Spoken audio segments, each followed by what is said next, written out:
नमस्कार, अरुणाचल समाचार में आपका स्वागत है। मैं हूं गुरी शोभा। ये बुलेटिन में सबसे पहले देखते हैं मुख्य समाचार।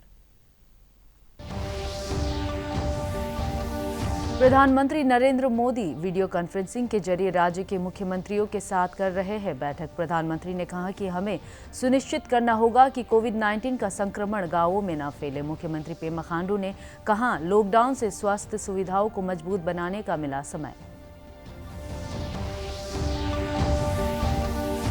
भारतीय चिकित्सा अनुसंधान परिषद ने कोविड-19 के लिए एलिसा टेस्ट किया विकसित। केंद्रीय स्वास्थ्य मंत्रालय के संयुक्त सचिव लव अग्रवाल ने कहा, देश भर में कोविड-19 मरीजों की रिकवरी रेट बढ़कर हुई 31%।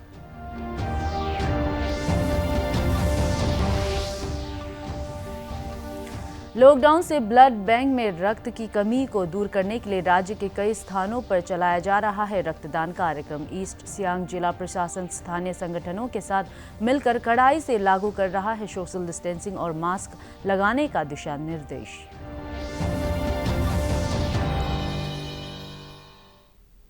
प्रधानमंत्री नरेंद्र मोदी वीडियो कॉन्फ्रेंसिंग के जरिए राज्य के मुख्यमंत्रियों के साथ बैठक कर रहे हैं। बैठक के दौरान देश में नोवल कोरोना वायरस के फैलने से रोकने की प्रगति की समीक्षा की जा रही है। आर्थिक गतिविधियों को प्रोत्साहन देने के लिए लॉकडाउन में और छूट देने पर विचार होने की संभावना है।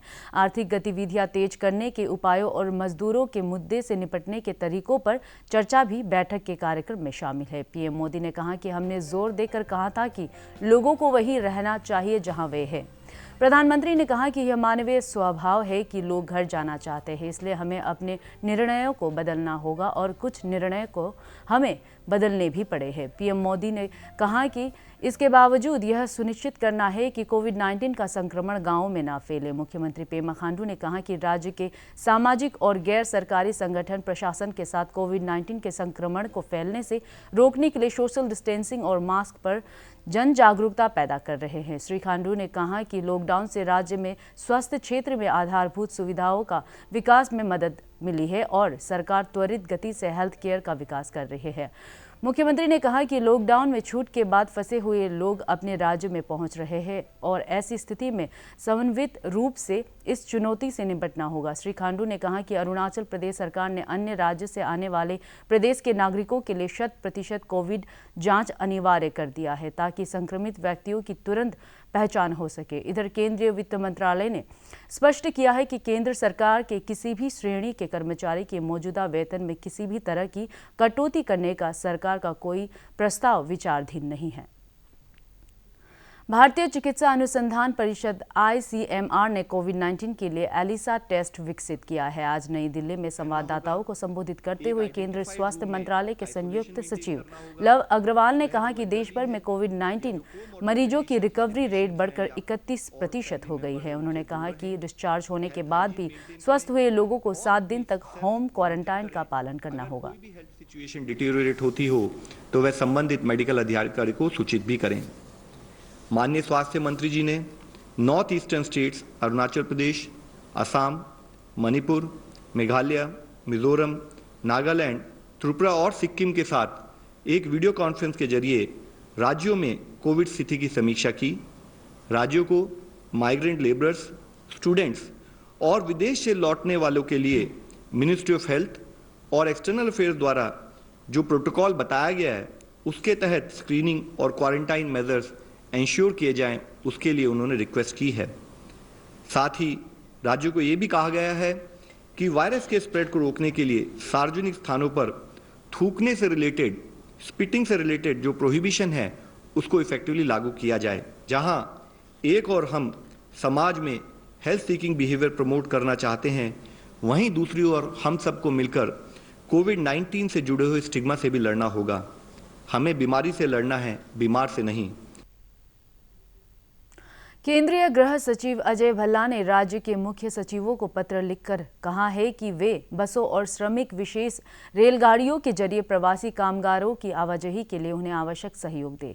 कैबिनेट सचिव की राज्य के मुख्य सचिवों और स्वास्थ्य सचिवों के साथ कल हुई बैठक का उल्लेख करते हुए उन्होंने कहा कि सड़कों और रेल पटरियों पर पैदल चलने वाले प्रवासी कामगारों की स्थिति पर गंभीर चिंता व्यक्त की है। बसों और श्रमिक विशेष रेलगाड़ियों की आवाजाही को केंद्र सरकार की मंजूरी का उल्लेख करते हुए उन्होंने कहा कि राज्यों और केंद्र शासित प्रदेशों को यह सुनिश्चित करना चाहिए कि प्रवासी कामगार सड़कों या रेल पटरियों से पैदल न जाए। श्री भल्ला ने सभी राज्यों और केंद्र शासित प्रदेशों के अधिक संख्या में श्रमिक विशेष रेलगाड़ियां चलाने में सहयोग करने को कहा है ताकि फंसे प्रवासी मजदूर जल्दी से जल्दी अपने स्थानों पर पहुंच सके। उन्होंने कुछ राज्यों द्वारा निजी क्लिनिकों और नर्सिंग होम खोलने की अनुमति नहीं देने की खबर पर भी चिंता व्यक्त की है। उन्होंने ऐसे सभी निजी नर्सिंग होम और चिकित्सा केंद्रों के निर्बाध संचालन की अनुमति देने को कहा है। भारतीय रेलवे ने कल से आंशिक रेल परिचालन फिर शुरू करने की घोषणा की है। शुरुआत में 15 अप और डाउन रेलगाड़ियां चलाई जाएंगी। ये नई दिल्ली स्टेशन से डिब्रूगढ़, अगरतला, हावड़ा, पटना, बिलासपुर, रांची, भुवनेश्वर, सिकंदराबाद, बेंगलुरु, चेन्नई, त्रिवंतपुरम, मालगांव, मुंबई सेंट्रल, अहमदाबाद और जम्मू-तवी के लिए चलेंगी। इसके लिए आरक्षण आज शाम 4 बजे से शुरू हो गया है और केवल IRCTC की वेबसाइट पर उपलब्ध रहेगा। रेलवे स्टेशनों के टिकट बुकिंग काउंटर बंद रहेंगी और काउंटर टिकट जारी नहीं किया जाएगा। केवल उन्हीं यात्रियों को रेलवे स्टेशन में प्रवेश की अनुमति होगी जिसके पास वैध कंफर्म्ड टिकट होगा। यात्रियों को मास्क लगाना होगा और यात्रा से पहले जांच करानी होगी। केवल उन्हीं यात्रियों को रेल में बैठने की अनुमति दी जाएगी जिनमें कोरोना संक्रमण का कोई लक्षण नहीं होगा। अरुणाचल प्रदेश के दूर दराज में रहने वाले लोगों के सामने वैसे तो कई चुनौतियां हैं, वहीं लॉकडाउन से उपजी परिस्थितियों के बीच सरकारी मिशनरी भी लगातार काम कर रही है ताकि लोगों को आवश्यक खाद्यान्न सामग्री सहित दूसरे जरूरी सामान भी बिना देरी उपलब्ध कराए जा सके। पेश है एक report. Arunachal Pradesh is synonymous with lush green hills filled with natural flora and fauna, but several areas in this hilly region are very difficult to reach due to the lack of proper road network or very poor existing infrastructure not able to bear movement of vehicles.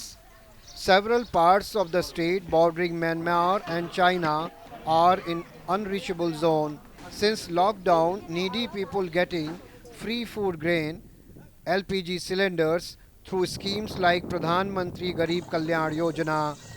About 13 air-fed areas are in the state where rice, pulses, medical supplies were being provided through helicopters of Indian Air Force and a private helicopter operator.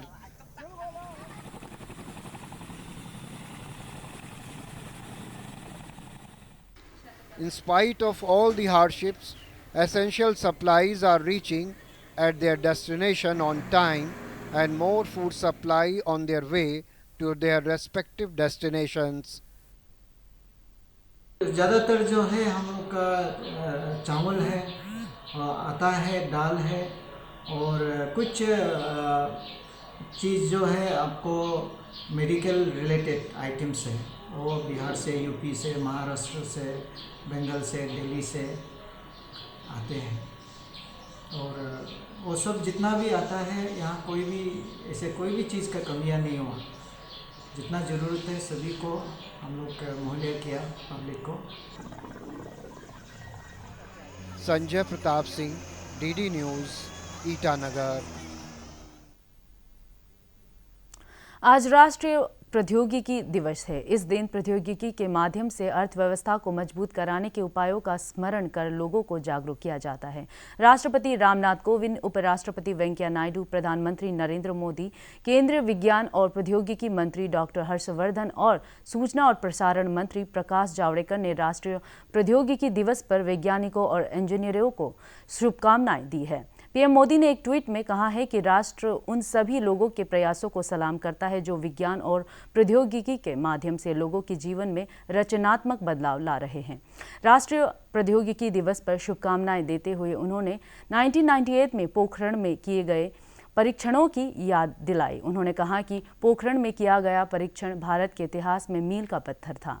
प्रधानमंत्री ने कहा कि विश्व को कोविड-19 संक्रमण से मुक्त कराने की दिशा में लोगों के प्रयासों में मदद में प्रौद्योगिकी की मुख्य भूमिका है।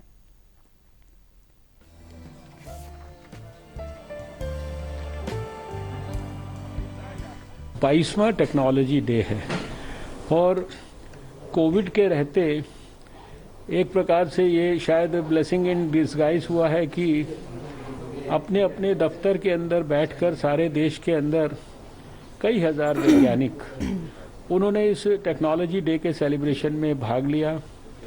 बड़े बड़े हमारे देश के वैज्ञानिकों ने साइंस एंड टेक्नोलॉजी और दूसरे जो संबंधित मंत्रालय हैं उनके बड़े बड़े अधिकारियों ने इसमें भाग लिया। विश्व स्वास्थ्य संगठन के हेडक्वार्टर से डॉक्टर स्वामीनाथन ने भाग लिया।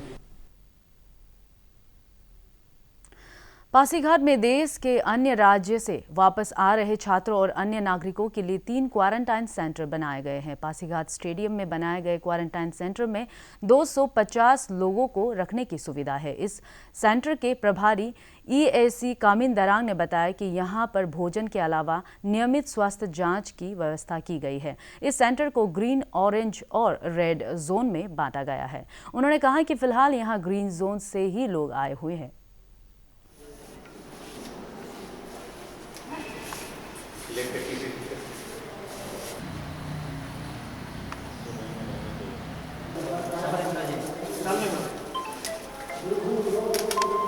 तो हम लोग उनको जोन के हिसाब में इसको डिवाइड किया है।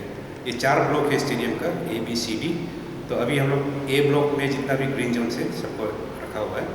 तो एज पर SOP हम लोग का जो है अभी पहले 36 था, अभी 72 आवर्स बोल रहे हैं। स्टेडियम जो है इसमें 250 इनमेट्स का बैठने का कैपेसिटी है। तो गुवाहाटी, शिलोंग, ये जितने भी यहाँ आए हुए सब ग्रीन जोन से आए हुए।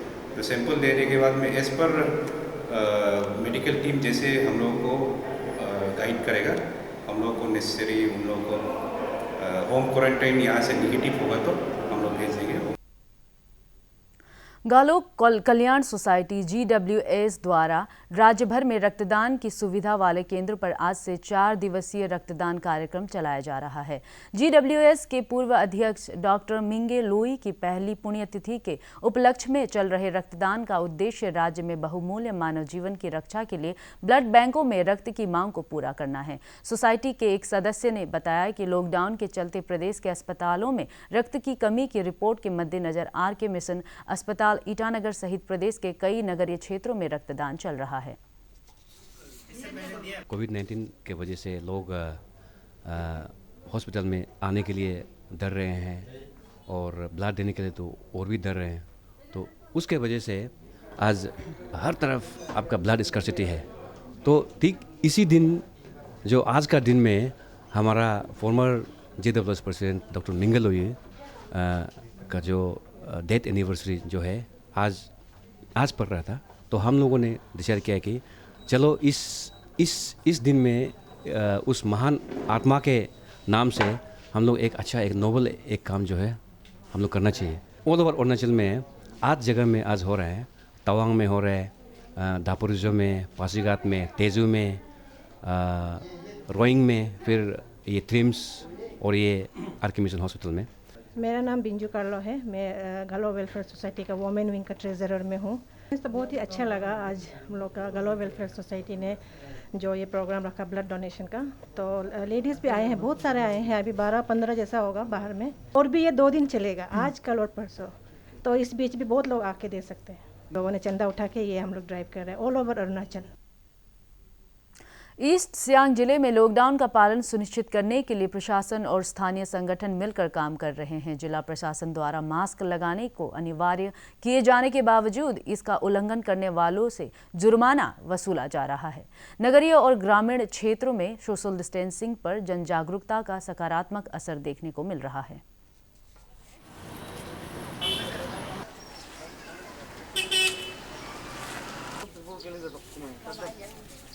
हमने 100 लेता है। बाइक में हम लोग ट्रिपल कैरी होने से 100 रुपया लेता है और कार में 4 व्हीलर्स में 4 आदमी होने से उसको हम लोग फाइन इम्पोज करता है। वेयरिंग ऑफ नो मास्क हम लोग 100 रुपीज़ लेता है। And violation of social distance norms उसको हम लोग रात का 7 बजे से लेकर 144 कर्फ्यू डिक्लेयर है और आप लोग भी घर पर ही रहिए और जब भी कहीं जाए तो हमेशा मास्क पहनिए और हाथ हमेशा धोइए। अरुणाचल समाचार के आज के अंक में इतना ही। हम कल फिर हाजिर होंगे अरुणाचल और देश दुनिया की खबरों के साथ। आप देखते रहिए अरुण प्रभा। नमस्कार।